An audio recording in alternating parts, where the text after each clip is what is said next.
Do you want Jon Jones cut? Do you want Jon Jones cut? Take a moment. Think about your answer. Now, if your answer was yes, I want to follow up, and this is intrinsic. This is personal. As you hear this is personal to you. If you want Jon Jones cut, my next question is why? That answer would be obvious. To hurt him. To punish him.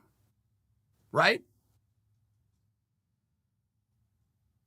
Are you sure you want him cut then? If you want to hurt and or punish him, are you sure that you want him cut? If you release a guy, you have no control over that guy. And you can attempt to guess what the market will bear. But if you still have him under contract, you will control that answer. And if you release Jon Jones with the spirit of hurting him in mind, you see where it starts to become a problem. It starts to become a little bit more complex. I mean, I will just let me remind you some of the things that the UFC does not do and has not done since the night Jon fought Dominic Reyes. They haven't handed Jon a paycheck. Jon is unemployed. Jon is currently unlicensed. There's steps and hoops to go through. He does not have sponsors. He is not in the process of writing a book. He does not have an autograph signing coming up. He does not put on seminars. I mean, in all fairness, that's a big punishment. You economically sanction somebody, for goodness sakes. World powers do this to one another. It is that effective. It is that damaging. So if the idea of releasing Jon is coming from a standpoint of I want to punish him, I want to stick it to him, let me give you guys a quick story. And I realize how these are not the same. But I think that you will realize some of the commonalities. Junie Browning. Do you guys remember Junie Browning? I could not cite for you the season of The Ultimate Fighter that Junie was on, but it was early and he was interesting.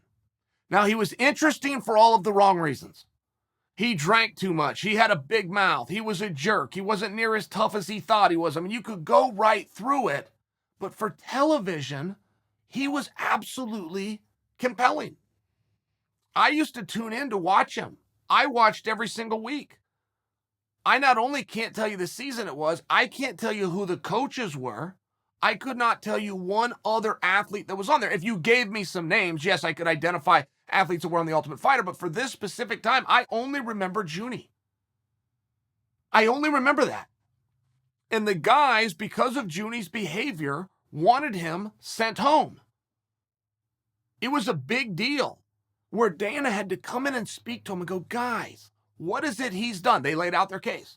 Well, he drank this and he said this and he acted in this way. And Dana says, okay, he's eligible. I've got the power. I can do it. But do you want me to wave that wand, or would you like me to keep him around so you can compete with him? It sounds like you want to fight this guy. It sounds like you'd like to hit this guy. You happen to be in the one field where you can. Now you're going to have to wait, but I already got the cage set up. I already got the camera crew coming in. I've already got the athletes here. Are you sure you want me to send him home? If you defeat him, he's out. Would you like to send him home that way, or do you want me to step in and have to be dad here and make the decision? Because Dana's like, I saw what you guys saw. He's eligible. I can take care of this, but here's your two options. Because if I push the nuclear button, which you're asking me to do, you do not then also get to get in the cage with him. Those are your options. And the guy, to a man, it was unanimous. No, whoa, we hadn't thought about it that way. Keep him around. It's a very, at least commonalities, some things do line up with Jon. And no matter how mad you are at Jon, and with all of the evidence that we have right now, even a blind juror could see the guilt, but that's not how the system works. And you don't want it to work that way. You don't want it to work that way. You want it to be able to play out. It's important. And the UFC and the power that they have doesn't go away just because the days move on. Don't forget that. The UFC has not said, Jon's cool in the gang, and we're going to go off the law, and whatever the law does is going to be enough.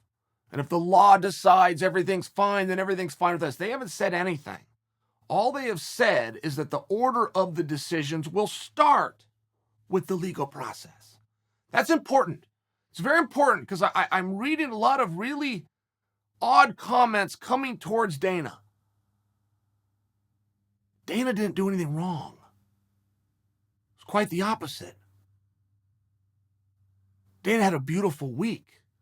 Dana put on a beautiful event known as the pay-per-view, but he also put on an event where he recognized guys for past hard work, known as a Hall of Fame. He did nothing wrong.